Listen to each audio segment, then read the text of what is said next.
సహోదరుని పేరు యూబాలు. ఇతడు సితారాను సానికను వాడుక చేయువారికందరికీ మూలపురుషుడు. మరియు సిల్లా తూబల్కాయీనును కనెను. అతడు పదునుగల రాగి పనిముట్లన్నిటినీ ఇనుప పనిముట్లన్నిటినీ చేయువాడు. తూబల్కాయీను సహోదరి పేరు నయమా.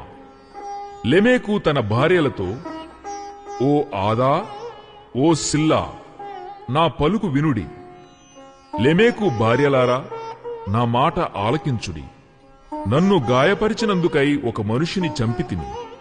నన్ను దెబ్బ కొట్టినందుకై ఒక పడుచువాని చంపితిని. 7 ప్రతిదండన కయీను కోపము వచ్చిన ఎడల లెమెకు కోపము 77 వచ్చుననెను. ఆదాము మరల తన భార్యను కూడినప్పుడు ఆమె కుమారుని కని, కయీను చంపిన హేబెలునకు ప్రతిగా దేవుడు నాకు మరి ఒక సంతానమును నియమించెననుకొని అతనికి షేతు అను పేరు పెట్టెను. మరియు షేతునకు కూడా కుమారుడు పుట్టెను.